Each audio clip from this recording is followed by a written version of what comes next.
ఇప్పుడు నేను ఇంటర్వ్యూ చేసే వ్యక్తి గురించి ఏం చెప్పాలి? సాగరం అంతా సరస్వతిని ఆయనలో దాచుకున్నాడు. ఎందుకంటే సముద్రంలో దేవతలు రాక్షసులు ఎంత చిలికినా సరే ఇంకా రావడానికి ఎంతో ఉంటుంది. అలాగే సినిమాకి కూడా సినిమా అభివృద్ధి చెందుతున్న దానిలోనే ఈయన అభివృద్ధి చెందుతా అన్నాడు. ఎంతోమందికి తన మాటలతోని అలరిస్తున్నాడు. ఆయనే సాయి మాధవ్ బుర్రా. తెనాలి వాస్తవ్యుడు. తెనాలి అనగానే విపరీతమైన ప్రేమతోని మాట్లాడతారు. తెనాలికి సంబంధించే కాకుండా ఈరోజు ప్రపంచం అంతా కూడా ఆయన సినిమా గురించి మాట్లాడుతున్నారు. ఆ సినిమా పేరే కల్కి అనే ఒకటి ఆ క్రియేషన్ క్యారెక్టర్ని చేయడానికి ఎంత టైం పట్టింది, దాని గురించి ఏంటి, సినిమాకి సంబంధించిన విశేషాలు ఆయన అడిగి తెలుసుకుందాం. నమస్తే అన్న.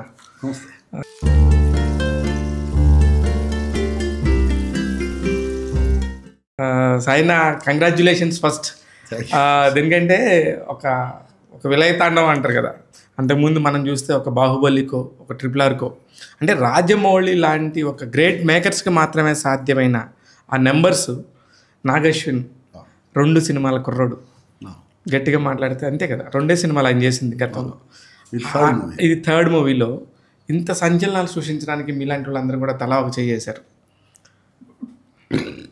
ఎంత చెయ్యేసినా ఆ క్రెడిట్ అతనికి నాగశ్విన్కి సమస్య లేదు. ఎందుకంటే ఈజ్ ఎ గ్రేట్ డైరెక్టర్. మీరు మహానటిలో కూడా చూసుండవచ్చు. ఆయన తాలూకు ప్యాషన్ అది వేరే లెవెల్ థాట్ ప్రాసెస్. అసలు అది అలాగే ఎలా ఆలోచిస్తారు, ఇలా కూడా ఆలోచించవచ్చా అనిపిస్తుంది అతనితో కూర్చుంటే. అంత గొప్ప డైరెక్టర్. సమస్య ఇది ఈ స్థాయి హిట్ అవుతుందని నేను కథ విన్నప్పుడే చెప్పాను. మీరు చెప్పారు లాస్ట్ ఇంటర్వ్యూలో కూడా, చాలా గంటాపదంగా చెప్పారు. అసలు ఆ సినిమాకి సంబంధించి మనం నెక్స్ట్ మాట్లాడుకునేటప్పుడు చాలా కొత్త విషయాలు, చాలా అద్భుతమైన విషయాలు, మీరు ఊహించలేని విషయాలు మాట్లాడతారని చెప్పారు. నిజంగా కూడా స్క్రీన్ మీద చూస్తున్నప్పుడు మీ ప్రతి మాటకి దానికి దృశ్య రూపం చూసాను నేను. ఎక్స్ట్రాడినరీ అనిపించింది. కల్కి సినిమా విషయానికి వస్తే మీ పార్టిసిపేషన్ ఆఫ్ ప్యాషన్ ఏంటి? మిమ్మల్ని తీసుకోవడానికి పర్టికులర్ రీజన్ మహానటితో నుంచి మీకు ఉన్న అనుబంధం అనుకోవచ్చా, లేకపోతే మీకున్న ఈ విద్వత్తులో ఒక పక్కన ఇతిహాసాల గురించి మాట్లాడచ్చు, ఫ్యూచర్ గురించి మాట్లాడచ్చు అనే ఒక ఉద్దేశం ఉందా? నా మీద నమ్మకం అంతే. నన్ను నమ్మాడు డైరెక్టర్ గారు. ఆ నమ్మకాన్ని నిలబెట్టుకోవడానికి నా ప్రయత్నం నేను చేశాను అంతే. ఇప్పుడు మీకు వస్తున్న బెస్ట్ కాంప్లిమెంట్స్ ఏంటన్నా? కల్కి చూసిన వాళ్ళందరూ నాకు ఫోన్లు చేసి విపరీతంగా వాళ్ళు ప్రశంసిస్తూ ఉంటే నిజంగా ఎంత ఆనందంగా ఉందంటే. నేను కూడా ముఖ్యుండి అందులో. అన్నీ ముఖ్యంగా కమల్ హాసన్ గారి డైలాగ్స్ గురించి, అమితాబ్ బచ్చన్ గారి డైలాగ్స్ గురించి, డైలాగ్స్ గుర్తు చేసుకుని మరీ చెప్తున్నారు. కమల్ హాసన్ లాస్ట్లో మన ఎండింగ్ కోసం చెప్పిన డైలాగు నెక్స్ట్ ఎపిసోడ్కి, నెక్స్ట్ సినిమాకి మళ్ళీ స్టార్ట్ అవడానికి ఎలాగా ఉపయోగపడుద్ది అన్నట్టుగా ఒక లీడ్ చేసి చెప్పారు. ఎంత మంచి డైలాగ్స్, ఎంతో అర్థం ఉంటాయి చిన్న చిన్న డైలాగ్స్. అదంతా కూడా అంటే డైరెక్టర్ గారు ఇచ్చినటువంటి ఇన్పుట్స్ అంత గొప్పవి. ఆ డైలాగ్స్ అంత బాగా వచ్చిందంటే not only dialogues, A craft అయినా కానీ అవును ఆ పని చేయించుకునే విధానంలోనే ఉంటుంది ఏదైనా. కానీ మీరు రాసేటప్పుడు సార్ మేము ఇలా అన్నామంటే మీరు దాన్ని ఎలా ఊహించుకొని, ఇప్పుడు అంటే తమాషా కాదు, ఇప్పుడు అది 6000 సంవత్సరాల క్రితం జరిగిన దానికి మళ్ళీ ఇప్పుడు ఒక 800 సంవత్సరాల క్రితం ఫ్యూచర్కి వెళ్ళి మాట్లాడటం అనేది ఈ రెండింటికి అసలు ఎలా మ్యాచ్ అయింది? ఒకవేళ ఫస్ట్ విన్నప్పుడు ఈయనేంటి ఇలా మాట్లాడుతున్నాడు అనే ఒక థాట్ ఏమన్నా వచ్చిందా మీకు? అస్సలు అలాంటిది ఏమీ లేదు. కథ విన్నప్పుడే ఇది ఒక అద్భుతం అవుతుంది అని చెప్పేసి నాకు ఒక గట్టి నమ్మకం కలిగింది. కథని ఓన్ చేసుకున్నాం, ఆ విజువల్ని ఓన్ చేసుకున్నాం, పనిచేసాం అంతే. ఫస్ట్ రాజేంద్ర ప్రసాద్ గారితో సినిమా జర్నీ స్టార్ట్ అయినప్పుడు ఇందులో సాయి గారి విశ్వరూపం చూపించడానికి మంచి స్కోప్ వచ్చిందని అనిపించింది. ఎందుకంటే ఇది మొదటి నగరం అని ఒకడంటే చివరి నగరం అని ఇంకొకడంటే, అంటే అది నిజంగా కూడా ఉందా, ఇతిహాసాల్లో ఉందా? మొదటి నగరం కాశీ అనేది అయితే ఉంది, చివరి నగరం అనేది ఇప్పుడు ఏం చెప్తాం. అదే అంటే 2098 కాబట్టి వాళ్ళు అలా చెప్పుకుంటున్నారేమో. అది డైరెక్టర్ గారి ఫిక్షన్. అది ఆ చివరి ఒకవేళ కాశీ మాత్రమే మిగిలితే ఏమిటి అనేది ఆయన ఆలోచన. అంటే ఈ క్యారెక్టర్స్ డిజైన్ చేసినప్పుడు ఇప్పుడు పలానా మీకు అంటే మీకు ఎలా చెప్తారో, మీకు ఎలా అనాలిసిస్ చేస్తారో తెలియదు, కానీ చాలా క్యూరియాసిటీకి సంబంధించిన క్వశ్చన్స్ ఉండి మిమ్మల్ని వేధిస్తున్నాను, ఇంటర్వ్యూ కావాలని. ఎందుకంటే ఫస్ట్ మీతోనే స్టార్ట్ అవుతుంది. ఒక సినిమా ఎప్పుడైనా కూడా ఒక ఐడియా అనుకున్నప్పుడు దర్శకుడు మీలాంటి వాళ్ళతో కూర్చున్నప్పుడు వాళ్ళ 24 క్రాఫ్ట్స్లో వన్ ఆఫ్ ది టాప్ 5 క్రాఫ్ట్స్లో మీరు కూడా ఉన్నారు కాబట్టి కథకు సంబంధించి ముందు లాక్ చేయాల్సింది మీరే కాబట్టి మీ దగ్గరకు వచ్చినప్పుడు మీరు మొదటగా విన్నప్పుడు మీ రియాక్షన్ ఏంటి? అదే నేను చెప్పాగా, వినగానే నేను షాక్ అయ్యాను. అసలు ఇలాగా ఆలోచించొచ్చా, అసలు ఎలా వస్తాయి ఇట్లాంటి ఆలోచనలు. నేను మహానటి విన్నప్పుడు కూడా అలాగే షాక్ అయ్యాను. మహానటి ఫస్ట్ దత్తు గారు పిలిపించి ఇట్లా మనం సావిత్రి గారి బయోపిక్ చేస్తున్నాము, ఇట్లా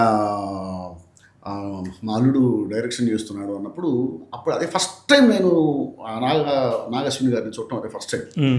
చూసినప్పుడు నేను ఇదేంటి సావిత్రి గారు చనిపోయిన తర్వాత పుట్టుంటాడు, సావిత్రి గారి సినిమాలు చూసాడా లేదా, సావిత్రి గారు అంటే ఒక ఎమోషన్, ఆ ఎమోషన్ అనేది లోపల లేకపోతే ఆ తర్వాత ఆ సావిత్రి గారి కథ మనం చదువుకున్నా, సావిత్రి గారు చదువుకున్నా కూడా ఆ ఎమోషన్ అనేది లేకపోతే మనం కనెక్ట్ అవ్వలేము. సావిత్రి గారికి నాగశ్విని గారికి ఆ ఎమోషన్ కనెక్టివిటీ ఎలా ఉంటుందని చెప్పేసి ఫస్ట్ అనుకున్నాను. ఆ తర్వాత తను కథ చెప్పడం మొదలుపెట్టిన తర్వాత కథ పూర్తయ్యేసరికి ఇంతకంటే గొప్పగా ఇంకెవరు ఈ సబ్జెక్ట్ని హ్యాండిల్ చేయలేరనిపించింది. షాక్ అయ్యాను నేను. అప్పుడు చెప్పి సార్ ఈ కథ మీరు తీయగలరా లేదా అనుకున్నాను నేను, కానీ మీరు తప్ప ఇంకెవరు చేయలేరు, అంత గొప్పగా మీరు కథ విన్న రోజే చెప్పేశారు. సేమ్ ఇది కూడా అంతే. ఇలా కథ చెప్తాను రాండి అంటే వెళ్ళాను నేను. వెళ్ళిన తర్వాత కథ వినగానే షాక్. అసలు ఇలాంటి ఆలోచనలు ఎలా వస్తాయి, అసలు రెగ్యులర్ థాట్ ప్రాసెస్ కాదా అసలు లేదు. విజువల్గా కూడా మనం చూస్తే ఏదో ఒక కాంప్లెక్స్ అంటారు, అసలు ఆ కాంప్లెక్స్ అనే ఐడియా ఎవరిది? అయిందే, అందులో ప్రతిదీ అయిందే, ప్రతి ఇంచ్ ఆయన ఆలోచన నుంచి పుట్టింది. కానీ మీకు విజువల్గా మీకు చెప్తున్నప్పుడు ఇలా ఉంటుంది ఫలానా కాంప్లెక్స్ ఉంటుంది, అందులో ఒక గర్భిణీ స్త్రీ ఉంటుంది, ఇలాంటి ప్రయోగాలు జరుగుతూ ఉంటాయి అనేది మీకు చెప్పినప్పుడు దానికి సంబంధించిన డైలాగ్స్కి అంటే మీరు ఎటువంటి జాగ్రత్తలు తీసుకుని ఉంటారు అనేది? జాగ్రత్తలు అంటూ ఏం ఉండవు శివ. ఆ క్యారెక్టర్స్ని ఓన్ చేసుకోవటమే, ఆ సన్నివేశాన్ని మనం ఫీల్ అవ్వాలి, ఆ క్యారెక్టర్స్ని మనం ఓన్ చేసుకోవాలి, ఆ సంఘర్షణను మనం అనుభవించాలి, అంతే. ఏ సినిమాకి రాసిన ప్రాసెస్ అదే. ఏ సినిమానైనా అలా ఓన్ చేసుకోగలిగితేనే అంతే, ఓన్ చేసుకోలేకపోతే రాయలేము. అదే మళ్ళీ ఇది రాని రోజుల్లో ఒక ప్రేమికుడిలాగా మీరు ఫీల్ అవ్వకపోతే అన్ని డైలాగ్స్ రావు. ఒక క్యారెక్టర్కి మనం డైలాగ్స్ రాస్తున్నప్పుడు మనం ఆ క్యారెక్టర్ అయిపోవాలి. దీనికి కౌంటర్ ఇంకొకటి క్యారెక్టర్ చెబుతున్నప్పుడు మళ్ళీ ఆ క్యారెక్టర్లో కూడా మనమే వెళ్ళిపోవాలి. అలా సన్నివేశంలో ఎన్ని క్యారెక్టర్స్ ఉంటాయో అన్ని క్యారెక్టర్స్లోకి మనం వెళ్తేనే ఆ డైలాగ్స్ వస్తాయి. కరెక్ట్. కాకపోతే ఇప్పుడు మీరు పనిచేసిన డైరెక్టర్స్లో నాకు తెలిసి క్రిష్ గారు, నాగశ్విని అయి ఉండొచ్చు, అసలు ఇప్పుడు శంకర్ గారు, ఇప్పుడు మన గేమ్ చేంజర్ శంకర్ గారు, ఇలాగ అంటే ఇప్పుడు ఉన్న ఈ టాప్ మనం ఈ సెంచరీలో 100 సంవత్సరాల ఇండస్ట్రీ, తెలుగు సినిమా ఇండస్ట్రీ ఉండొచ్చు, తమిళ ఇండస్ట్రీ ఉండొచ్చు, వీటన్నిటిలో లెక్కేసుకుంటే కూడా ఇంత గొప్ప డైరెక్టర్స్లో ఒక టాప్ 20లో వీళ్ళు ఖచ్చితంగా ఉంటారు. అంతేగా, వీళ్ళతో మీరు వీళ్ళతో పనిచేస్తున్నారు, హయ్యెస్ట్ రెమ్యునరేషన్ తీసుకుంటున్నారు. అంటే మీకు వచ్చింది అవకాశం మీన్స్ మీలో ఉన్న సరస్వతిని వాళ్ళు గౌరవిస్తున్నారు, డెఫినెట్గా మీరు కథను ఓన్ చేసుకుంటున్నారు. కానీ మీ మూలాలు లెక్కేస్తే ఎక్కడో చిన్న డ్రామాలు వేసుకుంటూ, అంటే నేను తక్కువ అంటలేదు, అది అయ్యో వాళ్ళందరికీ ఎంతో ఇన్స్పిరేషన్ అవుతున్నారు మీరు. ఇప్పుడు వాళ్ళందరూ కూడా వచ్చి మేము చేయగలం, మా దగ్గర కూడా చావు ఉందని చెప్పి చెప్పుకోవాలంటే ఎలా ప్రూవ్ చేసుకోవాలి? ఎలా ప్రూవ్ చేసుకోవడం అంటే ఏం లేదు, ముందు ప్రయత్నించాలి. ప్రయత్నించినప్పుడు అవకాశం వస్తుంది, అవకాశాన్ని సద్వినియోగం చేసుకోవాలి, అంతే. ప్రయత్నం ప్రయత్నం చేయాలి, పని చేయాలి, కానీ కరెక్ట్గా సద్వినియోగం చేసుకోవాలి, అంతే. కానీ మీరు కూడా మీకు చాలా స్ట్రగుల్ ఫేస్ చేశారు మధ్యలో అంటే ఈ సక్సెస్ అనే ఈ 3 అక్షరాలను అందుకోవటం కోసం మీరు ఎన్నో అహోరాత్రాలు కష్టపడినాయి, చిన్న సీరియల్స్ రాసినాయి, మళ్ళీ అలాగనే మీరు వచ్చిన నాటకాలను వదిలిపెట్టకుండా కష్టపడ్డాయి, అవన్నీ కూడా ఉన్నాయి. వీటి క్రమంలో ఇప్పుడు అన్నీ ఆలోచించుకుంటే మీరు ప్రతిరోజు ఏం ఆలోచిస్తారు? ఎక్కడి నుంచి వచ్చారు అనేది ఉంటుందా గుర్తు? అది ఎప్పుడు ఉంటుంది. ఇప్పుడు కూడా నేను కళల కాణాచి అని చెప్పేసి ఒక ఆర్గనైజేషన్ నేను నడుపుతున్నాను తెనాల్లో. అవును, కళల కాణాచి అని తెనాల్లో ఒక ఆర్గనైజేషన్ ఉన్నది. దానిలో కళాకారులకి సాధ్యమైనంత వరకు కళారంగానికి చేతనైనంత ఒక బాధ్యతగా చేస్తూనే ఉన్నాం. మూలాలు వంచిపోతే ఇంకెందుకు పనికి వస్తాం మనం? మనము మూలాలు అమ్మ లాంటివి. అంతే, అమ్మను మర్చిపోతే ఎందుకు ఇక అంతకంటే పరిగమానుడు ఇంకోటి ఉండడు. కానీ ఇప్పుడు వీటిలో ఇంత చేస్తున్నారు కదా, ఇంత కష్టపడి ప్రతి నెల ఒకసారి తెనాలిలో ఇవన్నీ చేస్తున్నారు. ఇవన్నీ చేస్తున్నందుకు దానిలో నుంచి ఎవరన్నా ఒక అద్భుతమైన టాలెంట్ ఉండింది, వీళ్ళు ఫ్యూచర్లో కొడతారబ్బా అనే ఒక మైండ్ సెట్తోని ఎవరన్నా వస్తున్నారన్నా ఎవరన్నా గమనించారు? వస్తారు. ఆల్రెడీ నేను ఇద్దరు ఆర్టిస్టులు నేను చెప్పాను, నేను ఐడెంటిఫై చేశాను. నేను ఖచ్చితంగా వాళ్ళు ఫర్దర్గా వస్తారు, వాళ్ళకి మంచి అవకాశాలు వస్తాయి, సద్వినియోగం చేసుకుంటారు కూడా. ఇప్పుడు మీరు కల్కి అనే కథ అనుకున్నప్పుడు ఈ మధ్యలో అసలు కల్కి కథలో ఇప్పుడు కల్కి కథ స్టార్ట్ అయిందా? ఇప్పుడు మొదటి పార్ట్లో అవును కల్కి కథ స్టార్ట్ అయిందిగా. అదే ఇప్పుడు దీనికి ఎండింగ్ ఎన్ని పార్ట్స్ ఉండబోతున్నాయి? ఆయన ఒక యూనివర్స్ అని చెప్పాడు. అవును, అంటే ఇన్ని పార్ట్స్ అనేది ఆయన మైండ్లోనే ఉంటుంది. నాగశ్విని గారికి ఆయనే చెప్పాలి ఇన్ని పార్ట్స్ అనేది. ప్రస్తుతానికి అయితే పార్ట్ 2 కంపల్సరీ ఉంది, పార్ట్ 3 కూడా ఉంటుందని అనుకుంటున్నా. మీరు అనుకుంటున్నారు? ఎందుకంటే అందులో అంత స్కోప్ ఉండింది. ఎందుకంటే మహాభారతాన్ని తీసుకొచ్చి ఇక్కడ మూడేశారు కాబట్టి.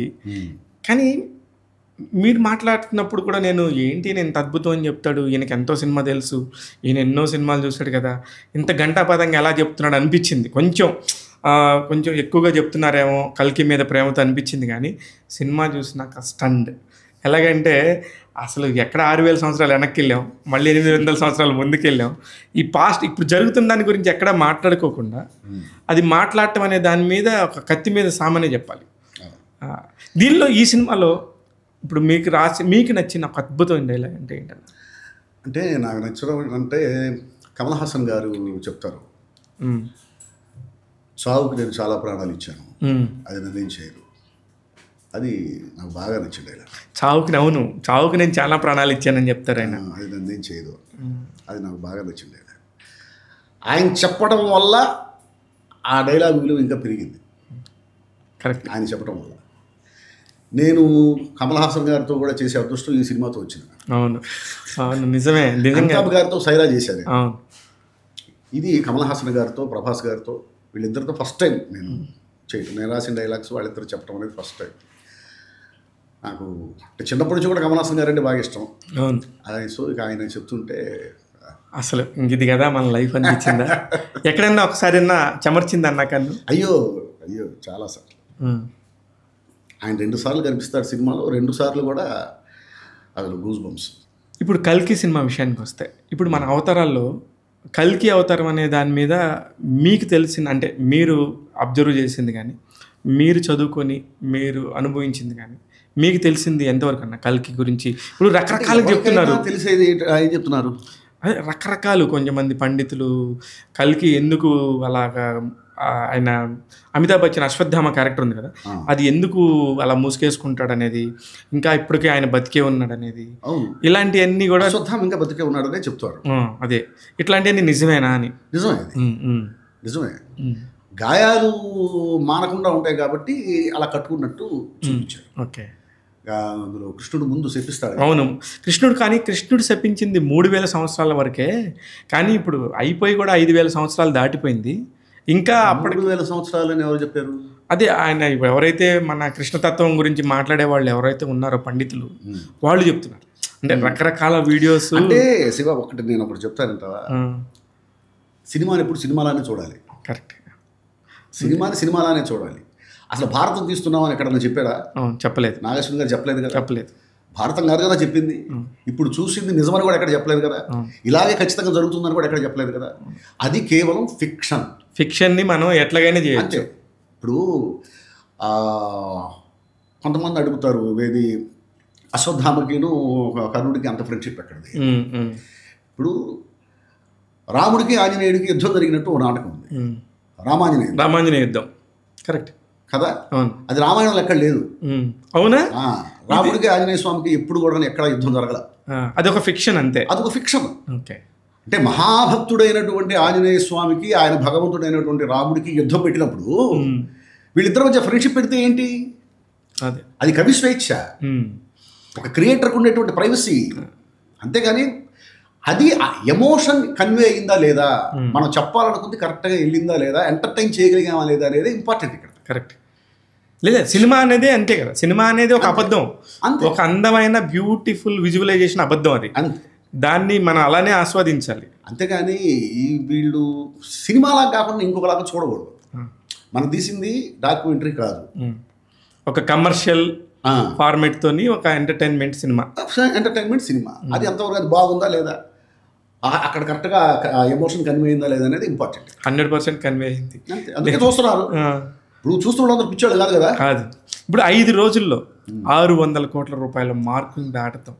ఇలాంటి అన్ని నంబర్స్ ఏంటంటే అన్న, అందులో మీరు ఒక పార్టీని అందుకు ఖచ్చితంగా మీరు మాకు తెలుసన్నందుకే మాకు కొంచెం గూస్ బంప్స్ వస్తాయి.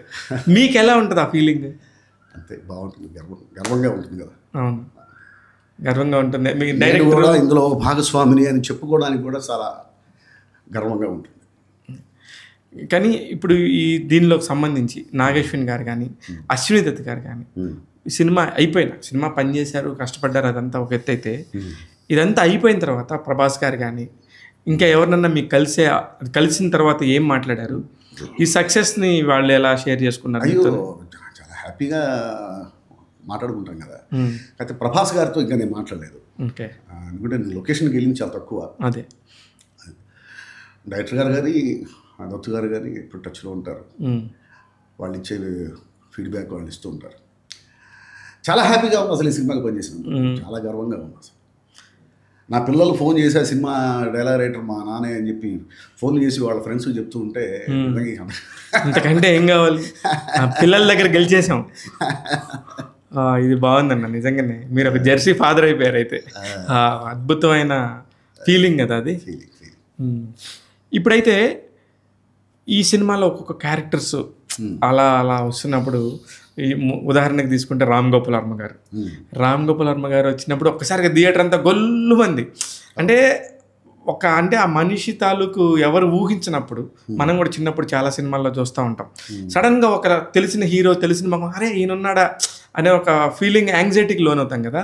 ఆ యాంగ్జైటీ ఇందులో దాదాపు ఒక 10 సార్లు వచ్చింది.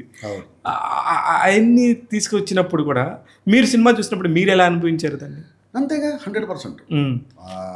సేమ్ ఒక మామూలు ఆడియన్ ఎలా అయితే ఫీల్ అవుతాడో నేను అలాగే ఫీల్ అయ్యాను.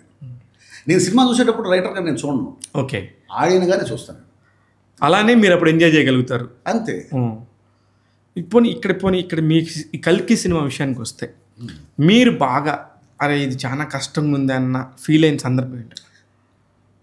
అలా ఏమి నాకు అనిపించలేదు, కష్టంగా అనిపించింది. ఎందుకంటే నిజంగా డైరెక్టర్ గారు ఇచ్చే ఇన్పుట్స్ అలా ఉంటాయి. ఓకే, ఆయన చెప్పింది కరెక్ట్గా మనం రిసీవ్ చేసుకోగలిగితే అసలు కష్టం అనేది ఉండదు. అసలు ఏ సినిమా అయినా కానీ ఇష్టపడి కష్టపడతాం. అంతే కదా, ఆ కష్టాన్ని ఇష్టపడతాం. అంతే కదా. అంతే. రెండు ఏంటంటే అన్ని సినిమాలకి పనిచేసినట్టే ఈ సినిమా కూడా పనిచేశాడు. రెండు, ఈ సినిమా డైరెక్టర్ అంత గొప్పవాడు, అద్భుతంగా నా చేత పని చేయించుకున్నాడు. దాంతో తేలికైపోయింది, ఈజీగా.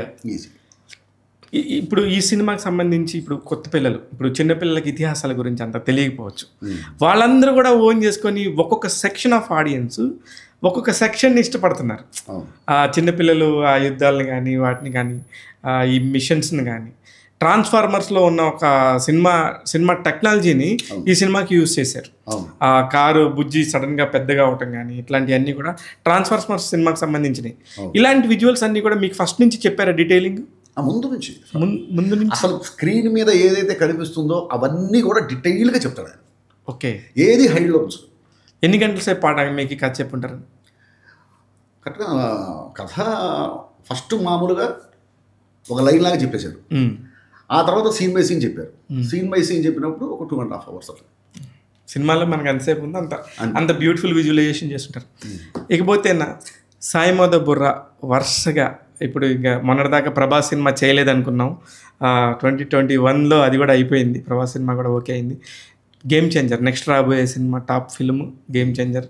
ప్రపంచం అంతా కూడా ఆ సినిమా గురించి ఎంతో ఆతృతగా ఎదురు చూస్తున్నారు. ఆ సినిమాకి కూడా పనిచేశారు. దాని ప్రోగ్రెస్ ఏంటి, ఎంతవరకు వచ్చింది? అది నాకు తెలిసి అంటే ఒక 60-70% అయిపోయింది సినిమా అంతా. ఒక 60-70% నేను అనుకోవడం సంక్రాంతికి అవుతుందేమో అనుకుంటున్నాను. ఓకే, అంటే సంక్రాంతికి అనేది వాళ్ళు ఎవరు నాకు చెప్పలేదు, నేను అనుకోవడం. మీరు అనుకుంటున్నారు సంక్రాంతికి వస్తుంది అనుకుంటున్నా. సంక్రాంతి కాకపోతే సమ్మర్ అవుతుంది. కానీ చాలా లేట్ అనుకున్న దానికంటే కూడా చాలా లేట్ అయిపోయింది అనేది బాగా ఫ్యాన్స్ నుంచి వస్తూ ఉంది. దానికి తగ్గట్టుగానే ఆ విజువల్స్ ఉంటాయి అనేది మీరు అనుకుంటున్నారా? అద్భుతంగా ఉంటుంది సినిమా, సమస్య లేదు. అదొక next level. Next level. Okay. ఎంత డబ్బు పెట్టినా సరే ఇప్పుడు డబ్బు పెడతానికి ప్రాబ్లం లేదు దేశం. ఎందుకంటే ఇప్పుడు 600 కోట్లు అమ్మో ఏమైంది అనుకున్న టయానికి 5 రోజుల్లోనే ఆ డబ్బు కళ్ళారా చూసేసిన ప్రొడ్యూసర్స్ మనం చూసాం కాబట్టి. ఇకపోతే మీ పెళ్ళికి ఎంతో కొంత సాయం చేసిన దిల్ రాజు గారు ఆ సినిమాకు ప్రొడ్యూసరు. అది ఒక్కసారి ఏం లేదు, ఆ కనెక్షను నేను లాస్ట్ టైం కరెక్ట్గా నేను మిస్యూజ్ చేశాను. ఇప్పుడు ఒకసారి మీ పెళ్ళికి టాపిక్స్ దిల్ రాజు గారు ఎలా పర్ఫెక్ట్గా కుదిర్చారు అనేది చెప్పండి అన్న ఒకసారి. అది యాక్చువల్గా అప్పుడు నేను దిల్ రాజు గారికి ఒక సబ్జెక్టు చేస్తున్నా. యాక్చువల్గా ఆయన ప్రొడక్షన్లో అది ఫస్ట్ సినిమా అవ్వాలి, నేను రచయితగా నాకు ఫస్ట్ సినిమా అవ్వాలి. రాస్తున్నప్పుడు నాకు పెళ్లి కుదిరింది. ఇక్కడ దిల్ రాజు గారి ఆఫీస్ ఉండేది అక్కడ మన సాగర్ సొసైటీ రోడ్ నెంబర్ 10లోను 12లోను బంజారా హిల్స్. ఓకే. మా మామయ్య గారు నన్ను చూడటానికి వచ్చాడు. అసలేంటి హైదరాబాద్లో వీడి పరిస్థితి ఏంటని చూడటానికి వచ్చాడు. అప్పుడు నేను ఇక దిల్ రాజు గారికి ఫోన్ చేసి, సార్ ఇట్లా నాకు పిల్లనిస్తున్న మామగారు వస్తున్నారు అంటే, అవునా అని చెప్పి కారు పంపించారు. కారు పంపించి కారుతో పాటు ఓ 10,000 రూపాయలు క్యాష్ ఇచ్చి పంపించారు. ఆ రోజుల్లో 10,000. ఇంకా 10,000 తీసుకొని మా మామగారిని కారులో కూర్చోబెట్టుకొని హైదరాబాద్ అంతా తిప్పించారు. ఇక అదంతా నాదే అనుకున్నాడు ఆయన. ఆ ఫ్లాటు ఇది సామాన్యంగా లేదు, ఈ కారు వీడి దగ్గరే ఉంటుంది కావాలి, ఈ ఫ్లాటు వీడిదే కావాలి అని చెప్పేసి మొత్తం అనుకొని ఇక 2-3 ఆలోచనలు లేకుండా పెళ్ళికి ఓకే చేసి ఓకే ఫిక్స్ అప్పటిదాకా.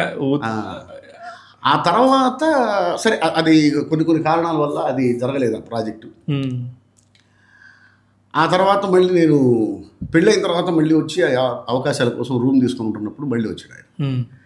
అప్పుడు చూసాడు రూమ్, ఒరిజినల్ రూమ్. అసలు ఇదే ఇది బతుకు ఇక్కడ. అదేమన్నాడు అప్పుడు? నేను అప్పుడు చూసినదంతా వేరే అన్నాడా? వస్తాయిలేండి సార్, అన్నీ అయ్యే వస్తాయి మామగారు, ఎందుకు మీరు ఫీల్ అవుతారు, ఏం పర్లేదు, నా నమ్మకం ఉంది, అన్నీ అయ్యే వస్తాయేమో. బాబాదేవులు వచ్చింది. ఇది జరిగి 20 years అయింది. 20 years పైనేగా. 20 years పైన ఉంటుంది. నా పెళ్ళి అయిందే 99లో. అదే 25 years. 25 years. అది జస్ట్ నాకు అది ఎప్పుడు అనుకున్నా కూడా ఒక మంచి మెమరీ లాగా. దిల్ రాజు గారిని చూడగానే మీరు గుర్తొస్తున్నారు. చాలా కాలం తర్వాత దిల్ రాజు గారికి పనిచేస్తున్నట్టున్నారు గేమ్ చేంజర్ సినిమా. ఆయన ఫస్ట్ సినిమాకి పనిచేయాల్సింది, ఆయన 50వ సినిమాకి పనిచేస్తున్నారు.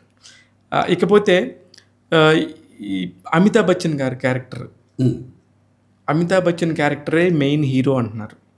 ఇది మీ దాకా వచ్చిందా? సహజంగా అనుకుంటారు, ఏముంది అందులో. అంటే దీని కంటిన్యూషన్ కొనసాగింపు వచ్చే కల్కి 2లో అసలు సెస్సలు కథ రాబోతుంది. ఇక్కడ గొప్ప విషయం ఏంటంటే ప్రభాస్ గారు కానీ, అమితాబ్ బచ్చన్ గారు కానీ, కమల్ హాసన్ గారు కానీ కథ కోసం చేశారే తప్ప ఇందులో ఆయనకి ఎక్కువగా ఉంది, ఈయనకి తక్కువగా ఉంది అని వాళ్ళు ఆలోచించలేదు. అంటే వాళ్ళంత గొప్పగా ఈ కథని ప్రేమించాలనేది ముందు మనం ఆలోచించుకోవాలి. కరెక్ట్. ఆయన కొట్టేస్తున్నాడు, నేను పడిపోతున్నాను, నేను తిరిగి ఆయన కొట్టలేకపోతున్నాను అన్న ఆలోచన ప్రభాస్ గారికి రాలా. అవును. ఎందుకంటే ప్రభాస్ గారు అక్కడ చూస్తుంది అశ్వత్థామని. 8 అడుగులు పొడుగున్న అశ్వత్థామని. అశ్వత్థామని కొట్టడం అంటే సామాన్య విషయం. అశ్వత్థామని కొట్టలేం కదా. అవును. తర్వాత ఇతను కర్ణుడు అని రివీల్ అయినప్పుడు తనకి తెలియదు తను కర్ణుడు అని. తనకి తెలియకుండానే తనలో ఉన్న కర్ణుడు బయటకు వచ్చాడు. ఓకే. ఆ వెపన్ పట్టుకోగానే అప్పుడు ఒక్కసారి అసలు ఏంది నెక్స్ట్ పొజిషన్ ఏంటి, నెక్స్ట్ పార్ట్లో ఎలా ఉంటుంది ప్రభాస్ది అనేది ప్రభాస్ గారి ఫ్యాన్స్ మొత్తానికి ఒక సాటిస్ఫాక్షన్. నిజమే కదా. ఒక చిన్న ఆకు కూడా సాయం చేసింది. అంటే పార్ట్ 2లో ప్రభాస్ గారిని ఎలా చూపించబోతున్నారు, ఆయన కర్ణుడు అని ఆయనకి తెలిసిన తర్వాత కథ ఎలా ఉంటుంది, ఇప్పుడు ఏంటి పరిస్థితి. యాక్చువల్గా మనం మాట్లాడుకుంటే మహాభారతానికి సంబంధించి కర్ణుడు కౌరవుల పక్షాన ఉన్నాడు కాబట్టి విలన్. మామూలు జనాలు ఆలోచించే విధానంగా ఆలోచిద్దాం. ఒక ప్రేక్షకుడు పాండవులందరూ హీరోలు, కౌరవులందరూ విలన్లు. Simple tactics. ఇది మహాభారతం. వాళ్ళు 100 మంది, వీళ్ళు 5గురు 105 కలిసి పోట్లాడిన పోట్లాట. ఇది కామన్గా అందరికీ తెలిసిన విషయం. కానీ ఇందులో కర్ణుడు కానీ, అశ్వత్థామ కానీ, ద్రోణాచార్యుడు కానీ వీళ్ళందరూ కూడా కౌరవుల పక్షానే ఉన్నారు. ఇప్పుడు మీరు తీసుకొచ్చిన మన యంగ్ రెబల్ స్టార్ ప్రభాస్ కర్ణుడి రూపంలో నెక్స్ట్ రాబోతున్నాడు అంటే కర్ణుడిగా చేసిన ఇతనని హీరోగా మీరు ఎలా చూపిస్తున్నారు? కర్ణుడిని హీరోగా చూపించడం కొత్త ఏం కాదు కదా, ఎన్టీ రామారావు గారు చూపించారు కదా దానివీర సూరకర్ణ. ఇప్పుడు అసలు ఇంకో విషయం ఏంటంటే, అంటే నా ప్రశ్న కరెక్టా కాదనేది కూడా మీరు చెప్పండి. అదే నేను చెప్తున్నా. ఇలాంటి ప్రశ్నలు చాలామంది అడుగుతున్నారు. వాళ్ళందరికీ ఒకటే సమాధానం, కథకుడు ఎవరిని హీరో చేయాలనుకుంటే వాళ్ళని హీరో చేస్తాడు. ఇప్పుడు హీరో అంటే ఎవరు? కథానాయకుడు. కథానాయకుడు అంటే కథకి నాయకుడు. ఆ కథ ఎవరిదైతే అతను హీరో. అంతే కదా? అంతే అంతే. ఇప్పుడు శకుని పాయింట్ ఆఫ్ వ్యూలో నేను సినిమా తీశాను, శకుని కథ చెప్తున్నాను, ఆ సినిమాకి శకునే కదా హీరో. రావణాసురుడు పాయింట్ ఆఫ్ వ్యూలో ఎన్టీ రామారావు గారు కథ చెప్పారు, రావణ బ్రహ్మ. మరి రావణాసురుడు ఆ సినిమాలో హీరోనే కదా. సో మనం ఎవరి పాయింట్ ఆఫ్ వ్యూలో కథ చెబుతున్నాము, ఎవరి కథ చెబుతున్నాము అనేది ఇంపార్టెంట్. ఓకే, అది సో కర్ణుడిని హీరో చేయొచ్చు, అర్జునుడిని హీరో చేయొచ్చు, శకునిని కూడా హీరో చేసి ఓ సినిమా తీయచ్చు. ఓకే, అంతేగాని హీరో అంటే ధీరోదాత్తుడై ఉండాలి, అందంగా ఉండాలి, అసలు చెడ్డ పనులు అసలు చేయకూడదు, మంచిగానే ఉండాలి, చెడ్డవాడిని కొట్టాలి, రూల్ ఎక్కడ రాసి పెట్టలా. ఎవరి కథ చెబితే వాడు హీరో. కరెక్ట్. అయితే ఇప్పుడు ఈ కల్కి సినిమాకి సంబంధించి కూడా ఎన్ని రకాల పాజిటివ్ వైబ్స్ వస్తున్నా కూడా ఎక్కడో ఒకటి ఒక ఒక ఒక చిన్న పిసరంతా కొంచెం నెగిటివిటీ కూడా ఎక్కడొకక్కడ మాట్లాడుతూనే ఉన్నారు. వీళ్ళందరూ మీ దగ్గరికి వచ్చినప్పుడు మీరు ఎలా ఫీల్ అవుతారు? నేను అసలు ఏంటి పట్టించుకున్నాను. జనం చూస్తున్నారా లేదనేది నాకు ఇంపార్టెంట్. అంతే. జనం చూస్తున్నారు, జనానికి నచ్చింది. ఇప్పుడు ఇంతమందికి నచ్చింది, నాకు నచ్చలేదంటే ప్రాబ్లం నాలో ఉందని అర్థం. సింపుల్, తేల్చేశారు. అంటే 600 కోట్ల రూపాయలు కలెక్ట్ చేసిందంటే ఎన్నో లక్షల మందికి నచ్చితేనే కదా. అంతే. ప్రపంచం అంతానేమో నచ్చింది, బట్ నాకు నచ్చలేదంటే నన్ను నేను చెక్ చేసుకోవాలి. అసలు వాళ్ళకి ఎందుకు నచ్చింది, నాకు ఎందుకు నచ్చలేదు. సో ఇప్పుడున్న పరిస్థితుల్లో ఈ నచ్చని వాళ్ళు ఎవరైతే ఉన్నారో వాళ్ళు ఆ సినిమాకి పనిచేస్తే వాళ్ళు ఏమాత్రం న్యాయం చేయగలుగుతారు. ఓకే, న్యాయం చేయలేరుగా, ఎందుకంటే వాళ్ళకి నచ్చలేదు కదా. అవును, వాళ్ళకి నచ్చలేదు కాబట్టి న్యాయం చేయలేరు. కరెక్ట్, మీరు చెప్పిన పాయింట్ అర్థమైంది నాకు. సో అంతమందికి నచ్చింది, నాకు నచ్చలేదు అంటే నన్ను నేను సరిదిద్దుకోవాల్సిన అవసరం ఉందని అర్థం. ఎందుకంటే ఇండస్ట్రీలో బతకాలి కాబట్టి మళ్ళీ నెక్స్ట్ హిట్ ఇవ్వాలి కాబట్టి, నెక్స్ట్ ఇంకో హిట్ ఇవ్వాలి కాబట్టి, ఈ హిట్తోనే ఆగకూడదు కాబట్టి. అవును. కల్కి 2 ఎప్పుడు రాబోతుంది? కల్కి 2 అంటే ఎప్పుడు వస్తుంది అనేది నేను చెప్పలేను, కానీ ఆల్రెడీ సగం సినిమా అయితే అయిపోయిందండి. అయిపోయింది. సూపర్ అప్డేట్ ఇది, అసలు మామూలు అప్డేట్ కాదు. అంటే ఆల్రెడీ దత్తు గారు చెప్పారుగా.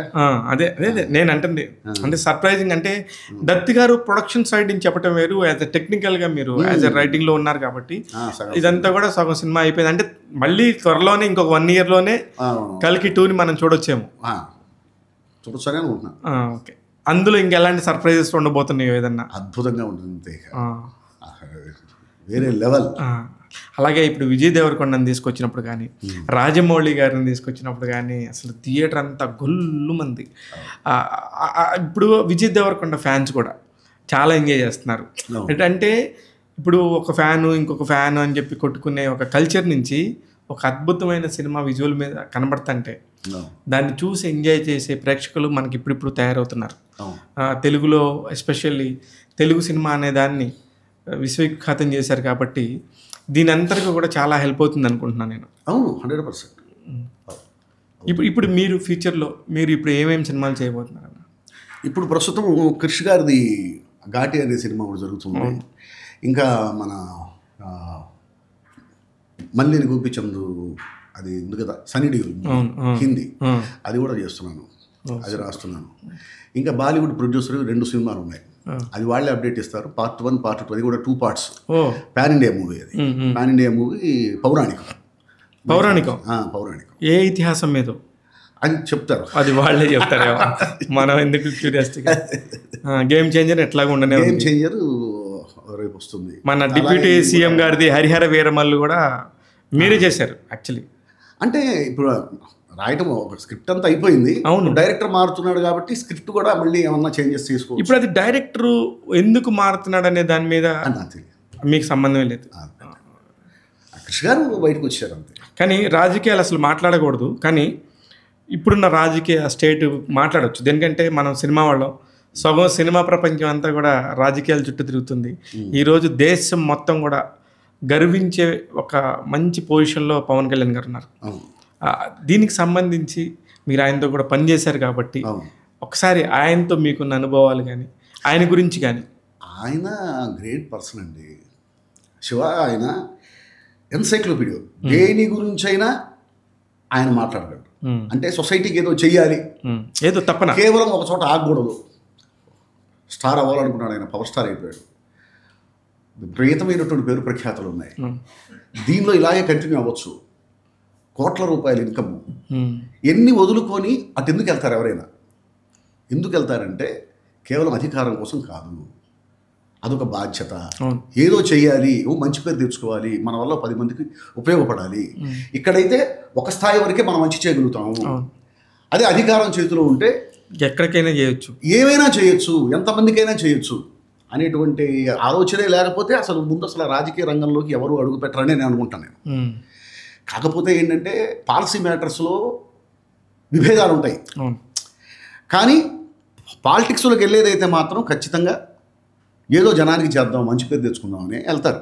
కానీ ఒక విచిత్రమైన విషయం ఏంటంటే 2014లో ఆయన స్పీచ్ నేను దగ్గరుండి, ఇంత దగ్గర మీరు నేను అంత దగ్గరలో ఉన్నప్పుడు ఆయన ఉద్వేగం, ఆయన ప్రసంగం, మొదటి ప్రసంగం నేను చెప్పేది నోవోటెల్లో పెట్టినప్పుడు 5600 మంది జనాల మధ్యలో ఆయన ఒక్కొక్క మాట్లాడుతుంటే ఇంత ఆవేశపరుడు రాజకీయాల్లో రాణిస్తాడా అనిపించింది.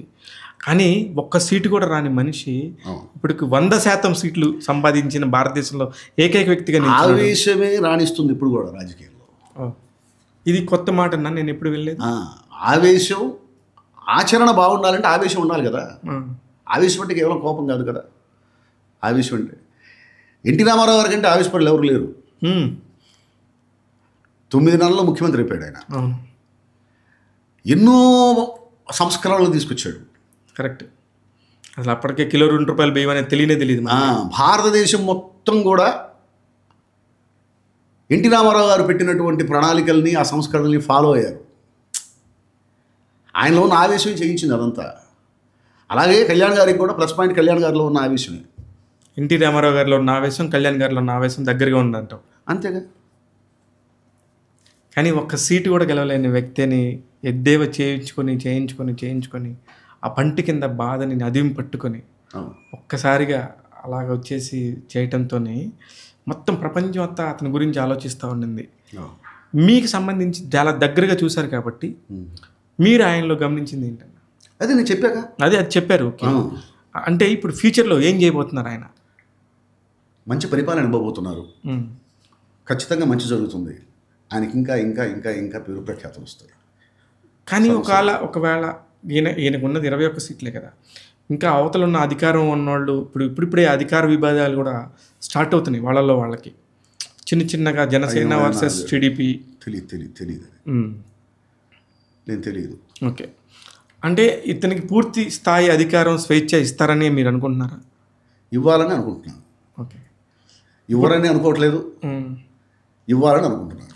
కానీ ఇప్పుడిప్పుడే మళ్ళీ ఇమ్మీడియట్గా ఎప్పుడెప్పుడు సినిమాలు చేయాలి, వాటికి ఆల్రెడీ ఆగిపోయిన సినిమాలు అన్నిటికీ డేట్స్ ఇస్తున్నారని తెలిసింది. మళ్ళీ మనసు మార్చుకొని కృషి గారు ఏదన్నా మళ్ళీ హరిహర వీరమల్లోనే మంచి మంచి బ్యూటిఫుల్ విజువల్స్ చూపించారు. ఆ సినిమా కథ, దానికి సంబంధించిన ఏం రత్నం గారు ఎంతో తపన పడి దానికోసం ప్రాజెక్ట్ చేస్తున్నారు. ఒకవేళ మళ్ళీ పవన్ కళ్యాణ్ గారు రమ్మంటే మళ్ళీ కృషి గారు వెళ్ళే అవకాశం ఉందంటారా? రమ్మంటే ఎందుకు వెళ్ళరు? అంటే దాదాపు చాలా పర్సెంటేజ్ సినిమా కూడా కంప్లీట్ అయిపోయిందని తెలిసింది. అవును. నెక్స్ట్ రిలీజ్ అయితే ఇమ్మీడియట్గా రిలీజ్ అవ్వాల్సింది ఓజియాను, హరిహర వీరమల్లే. అవును. అందుకని నేను అనుకుంటున్నాను, ఒకవేళ అలాంటి సిచ్యువేషను వచ్చి మళ్ళీ కృషి గారిని కనుక వచ్చి చేయమంటే ఇమ్మీడియట్గా చేసేసే పద్ధతి ఏమన్నా అవుతుందంటారా? అంటే అది వాళ్ళిద్దరి మధ్య నేనైతే ఒకవేళ కళ్యాణ్ గారు మళ్ళీ పిలిస్తే ఖచ్చితంగా వెళ్తారని అనుకుంటున్నాను నేను. అయితే వాళ్ళిద్దరికి సంబంధించిన విషయం, అది నాకు సంబంధమే లేని విషయం కాబట్టి నేను కరెక్ట్గా చెప్పలేదు. ఓకే. ఓకే. కానీ ఆ 'హరిహర వీరమల్లు' అనే కథ ఎప్పటిదో 200, 300 సంవత్సరాల క్రితంది కాబట్టి అని నాకు ఫిక్షన్ అది. అదొక ఫిక్షన్. అదొక ఫిక్షన్ కాబట్టి దానికి సంబంధించి కూడా దాదాపు వర్క్ అయిపోయింది కాబట్టి అది కూడా చాలా పెద్ద ప్రాజెక్ట్ కాబట్టి మీ పని అంతా అయిపోయింది. దానికి సంబంధించి యాజ్ ఎ స్క్రిప్ట్ వర్క్ పరంగా అయితే కనుక మొత్తం అయిపోయింది మీది. మొత్తం అయిపోయింది. ఇప్పుడు ఆయన ఒకవేళ వచ్చి చేస్తే ముందు ఇమ్మీడియట్గా 'హరిహర వీరమల్లు' రిలీజ్ చేసే ప్రక్రియకి ఎంత దూరంలో ఉన్నారంటారు? అసలు నాకు సంబంధం లేని విషయం అది శివ. నాకు తెలియదు అసలు అది.